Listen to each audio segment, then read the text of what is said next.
Che feste sarebbero in Sicilia senza croccante? Questo è il dolce che davvero non manca mai, sia fatto in casa che da comprare nelle tante bancarelle che rallegrano i nostri piccoli paesini e le città durante le feste natalizie, ma non solo, anche in quelle patronali o durante l'estate. Ma è a Natale che la magia si moltiplica e davvero tutti a casa almeno una volta prepariamo questo dolce. Oggi facciamo la cubaita. Il nome e l'origine di questo dolce risale alla dominazione araba in Sicilia. Esistono anche varianti diverse di questa ricetta, c'è chi usa solamente semi di sesamo e chi abbina anche le mandorle come farò io oggi. Oltre a questi due ingredienti ci servono zucchero, miele e poi ingredienti facoltativi ma che ci danno un ottimo aroma, un pizzico di cannella e la scorza grattugiata di un'arancia biologica. Le mie mandorle e i miei semi di sesamo sono già tostati, vanno utilizzati appunto tostati. Se i vostri non lo sono, procedete mettendoli in forno statico a 190 o 200 gradi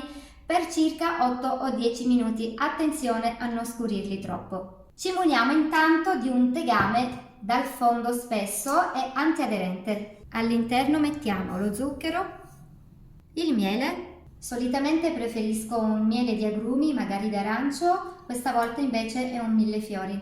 Adesso un pizzico di cannella facoltativa, però è bello sentirla secondo me, e la scorza di un'arancia biologica. Ci darà un croccante profumatissimo. Ora possiamo andare ai fornelli. Fiamma moderata, non troppo alta, così abbiamo tempo e modo di gestire. Scaldiamo, facciamo sciogliere bene il miele insieme allo zucchero e agli aromi e poi lasciamo andare dolcemente per qualche minuto fino a far dorare un po'. Nel frattempo mi porto già avanti preparando una bella lastra di marmo. Ho la fortuna di avere questo pezzettino che in questi casi fa molto comodo. Visto che poi verseremo il composto molto caldo e che tenderà ad appiccicare, ovviamente spalmo un pochino di olio di semi di girasole e così tengo la nostra base già pronta all'uso. Vedete che abbiamo già sciolto tutto. Possiamo decidere di usare le mandorle intere oppure sminuzzarle grossolanamente. Sono trascorsi 10 minuti e guardate che bel colore ambrato abbiamo raggiunto. Anche il profumo è intenso. A questo punto possiamo procedere aggiungendo i semi di sesamo e le mandorle tostate.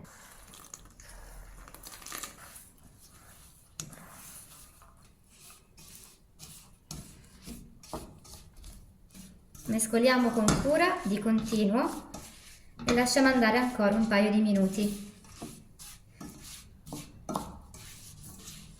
Adesso sposto tutto sulla mia base.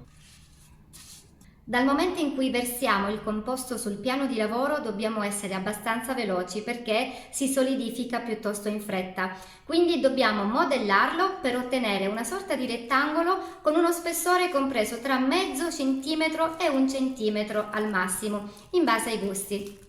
Per schiacciare e modellare i semi di sesamo con le mandorle possiamo utilizzare una spatolina che è bene oliare con dell'olio di semi o meglio ancora copriamo tutto con un foglio di carta forno e ci aiutiamo con il mattarello a distribuire bene il composto in maniera uniforme.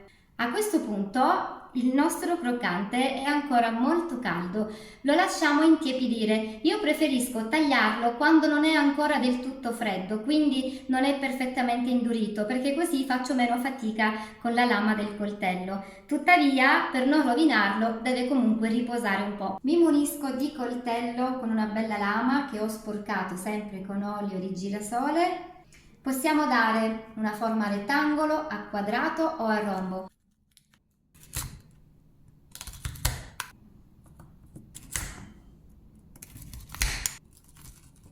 Ho lasciato raffreddare del tutto il mio croccante.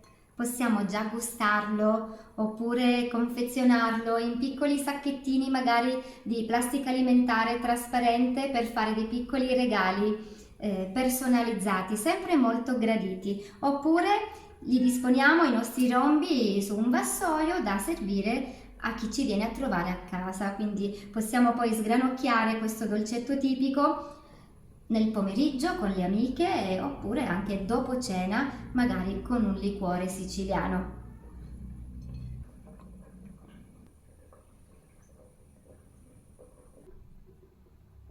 E con la cubaita, chiamata anche giuggiulena, anche quest'anno la tradizione siciliana l'abbiamo rispettata e portata avanti, come sempre con amore e tanta passione. Questo è un dolcetto che ci piace tanto condividere con i nostri familiari. Provatelo anche voi e fatemi sapere cosa ne pensate. Divertitevi anche a cambiare abbinamenti utilizzando la frutta secca che più preferite. Riuscirete sicuramente ad ottenere un piccolo capolavoro. Io ne approfitto anche per augurarvi buone feste, mandarvi un abbraccio, ricordarvi che tutte le dosi esatte le trovate nell'info box sotto il video e alla prossima. Ciao a tutti da Valentina!